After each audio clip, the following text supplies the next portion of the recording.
बाबा साळवे त्यांचा गुंड आहे, तो त्या परिसरातला गुंड आहे, राष्ट्रीय श्रीराम संघाचा तो कार्यकर्ता आहे. तो सुरुवातीला तिच्याकडे गेला, तिला बंदुकीचा धाक दाखवला. ती आजीकडे राहत होती. मग त्यांनी 90 दिवस तिच्याबरोबर बंदुकीचा धाक दाखवला, संबंध ठेवला.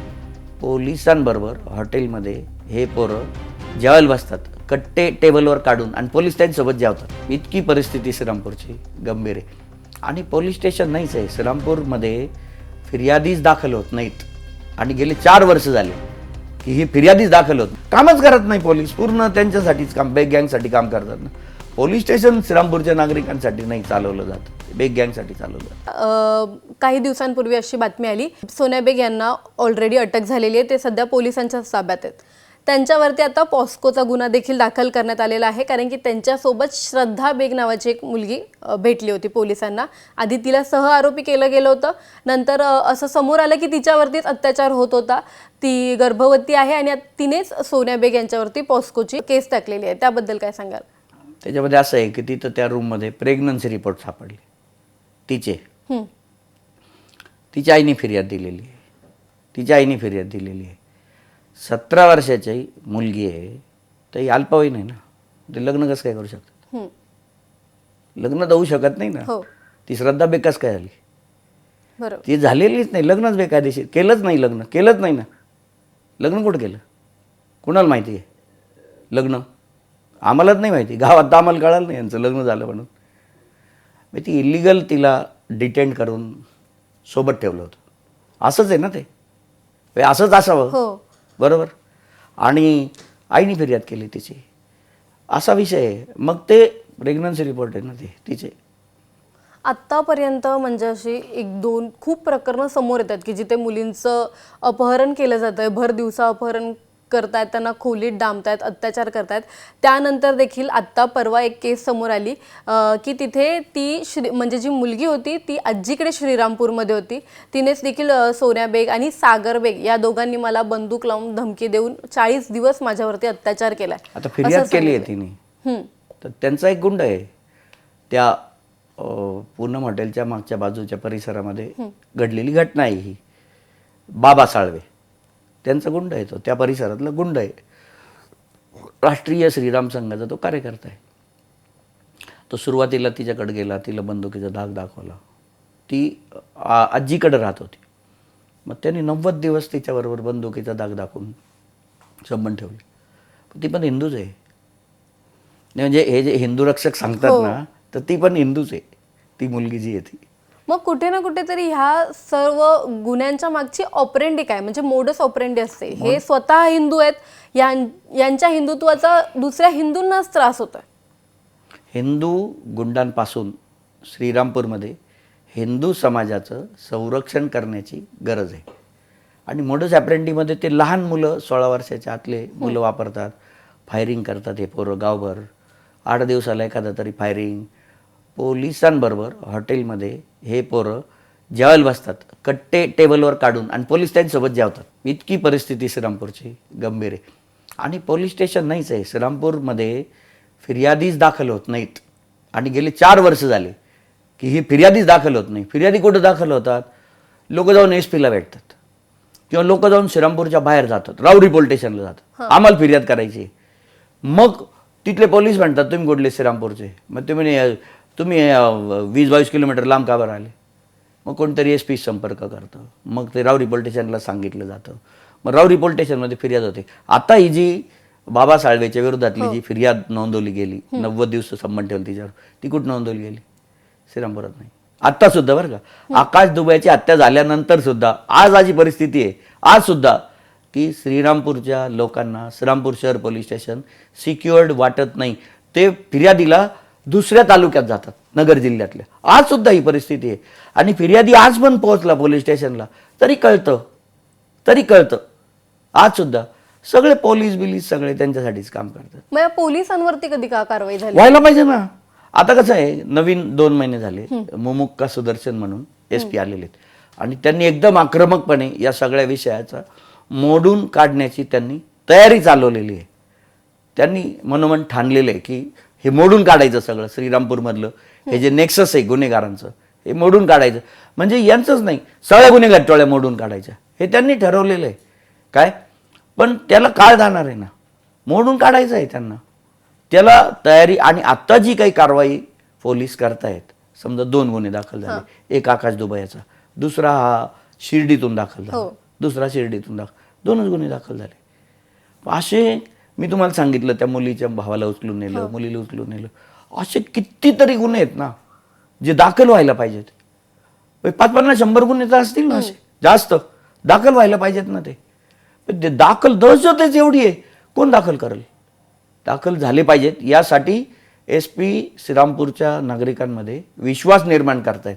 आणि गुन्हे दाखल होणं ही श्रीरामपूर शहर पोलीस स्टेशनवर विश्वास निर्माण झाल्यानंतरची पुढची पायरी आहे. त्यांनी एक गाव श्रीरामपूरमध्ये जनता दरबार घेतला, SPनी 400 कंप्लेंट्स आल्या. जत्रा होती श्रीरामपूर पोलीस स्टेशनला, जत्रा फिर्यादी द्यायला. बेग गँग विरोधात नाही, जनरल, म्हणजे त्यांच्या विरोधात काही असतील आणि काही जनरल, पण जनरल सुद्धा फिर्यादी श्रीरामपुरात नोंदवून घेतले जात. 400-500 लोक होते फिर्यादीसाठी, 400-500 एवढी जत्रा होती. हे साचलेलं आहे ना सगळं 3-4 वर्षातलं. कामच करत नाही पोलीस, पूर्ण त्यांच्यासाठीच काम, बेग गँगसाठी काम करतात ना. पोलीस स्टेशन श्रीरामपूरच्या नागरिकांसाठी नाही चालवलं जात, ते बेग गँगसाठी चालवलं जातं. श्रीरामपूरमध्ये आकाश दुबई या हत्येनंतर 4 दिवस कडकडीत बंद पाळण्यात आला होता. त्यावेळी नेमकी काय परिस्थिती होती? लोक आम्हाला सांगत होते की तुम्ही अजून बंद ठेवा, पण ह्या गुन्हेगारीचा, ह्या बेग गँगचा तुम्ही समूळ उच्चाटन करा, नायनाट करा, समूळ उच्चाटन करा, असं लोक आम्हाला सांगत होते. आणि या प्रकरणादरम्यान आकाशचे जे वडील आहेत शेखर दुबई यांची आणि सागर बेग यांची एक ऑडिओ क्लिप देखील व्हायरल झाली होती. त्याच्यामध्ये ते बोलत होते की इथे पोरं घुसलेत, मारतायत वगैरे. ते नेमकं काय मग? त्याचं असं होतं की श्रीरामपूरमध्ये पूर्णपणे प्रचंड गाव तालुका गुन्हेगारीच्या दहशतीखाली आहे. साधा धक्का लागला तर 25 पोरं येतात मोटरसायकलवर, टीनेजर्स, आणि मारून निघून जातात. आणि मारहाण अशी का जीव जाईल असं, मारहाण अशी. रस्त्याने धक्का लागला तरी तो निष्पाप माणूस आहे ना, तो प्रचंड दहशत आहे. जी काही घटना घडते ती सगळी बेग गँगशी संबंधितच असते. आमची रामनवमी फेल गेली, म्हणजे ग्रामदैवताची जत्रा, तर ग्रामदैवताच्या जत्रेत 3-4 माणसं कापायच्या घटना घडल्या. 3-4 माणसं कापायच्या म्हणजे 307 चॉपरनी मारलं, अशा 3-4 घटना घडल्या. त्याच्यानंतर सुद्धा पुढच्या महिन्यामध्ये तत्ते मैदानावर एकाल चॉपर मारलं, योगेश हॉटेलजवळ एकाल चॉपर मारलं. तर या घटना साधारणपणे ॲव्हरेज 4 आठवडे समजा महिन्यामध्ये 4-5 आठवडे, तर प्रत्येक आठवड्याला 1-2 घटना सातत्याने. मार्च एप्रिलमध्ये रामनवमी झाली तर आजपर्यंत तो प्रचंड टेन्स आहे श्रीरामपूर शहर आणि ग्रामीण. आणि कुठेही फायर होतो श्रीरामपूर शहरात, आणि पोलिसांना सांगितलं तर नाही म्हणतात, सांगितलं नाही म्हणतात. तर या पार्श्वभूमीवर ती मुलं हॉटेलमध्ये घुसली किंवा तिथं जेवायसाठी त्यांनी सांगितलं आम्हाला जेवायला पाहिजे 4 वाजता, तर किचन बंद होतं. तर ते म्हणले नाही, जेवायला नाही देऊ शकत, आम्हाला जेवायला नाही, आम्ही मालक आहे गावचे. ही फिलिंग काय आहे त्यांची? तो रिॲक्ट का बरं झाला? तो काय म्हणत होता? तो रिॲक्ट का बरं झाला? आम्हाला जेवायला नाही, या गावात 4 वाजता, आम्ही मालक आहे गावचे, ही त्याची फिलिंग होती. आणि मग त्या रागातून त्यांनी मारलं. आता पोरं तर दिसतच होती नाही गुन्हेगार आहे म्हणून. मग त्याच्या वेटरनी त्याला सांगितलं दुबई याला की हे बेग गँगची पोरं आहे. त्यांनी त्याला फोन केला की इथं पोरं आलेले आहेत. मग आता त्यालाच करणार ना फोन, याला पोरं परत बोलव म्हणून. तर लोक, आणि त्या ज्यांनी मारलं आकाश दुबई याला, त्यांनी सुद्धा फोन केला होता त्यांच्या लोकांना. तर ती पोरं सुद्धा आलेली होती तिथं, पण तोपर्यंत पोलीस पण पोहोचली. म्हणजे त्याला त्याच्या मदतीला पण मोठी कुमक आलेली होती. तिथं पोलीस नसते अजून 1-2 लोक मेले असते, वेळेवर पोलीस आले नसते. आणि कुठे ना कुठेतरी आता जेवढी गुन्हेगारी वाढली आहे श्रीरामपूरमध्ये, त्या सगळ्या गुन्हेगारीला पोलीसही जबाबदार आहेत असं वाटतं का? मग आहेच तर पोलिसांनी कुठल्याही राजकीय दबावाला बळी न पडता काम केलं पाहिजे ना. गावात कोणी पण लोक जमा होतात, कुणाला मारतात चॉपरनी, पोलिसांना कळत नाही का? मोबाईल फोन आहे, आजूबाजून कोणतरी फोन करतात ना पोलिसांना, मग पोलीस अर्ध्या तासाने जाणार. वेळेवर जायला पाहिजे ना. असं गावातल्या कुठल्या कोपऱ्यात 5 मिनिटात पोलीस जाऊ शकते, एवढं छोटं गाव आहे आमचं, 5 मिनिटात जाऊ शकते ना. मग कुठल्याही राजकीय दबावाला बळी न पडता पोलिसांनी कारवाई करणं गरजेचं आहे. या वेळोवेळी केल्या असत्या तर ही वेळच आली नसती श्रीरामपूरवर. या बेग गँगच्या काळ्या कारनाम्यांना चव्हाट्यावर येण्यासाठी एका आकाश दुबयाचा बळी जावा लागला. बळी गेला नाही का माणसाचा. मग तो बळी जात नाही तोपर्यंत तुमचं आमच्याकडे लक्ष आलं नाही. सगळ्या चॅनल्सला बातम्या आल्या, मोठ्या पेपरला बातम्या आल्या.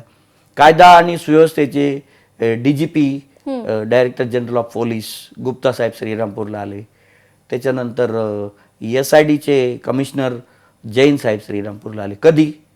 कधी आले? एक माणूस मेल्यावर आले ना. एक माणूस मेल्यावर आले, काही मुली पळून गेल्यानंतर आले ना.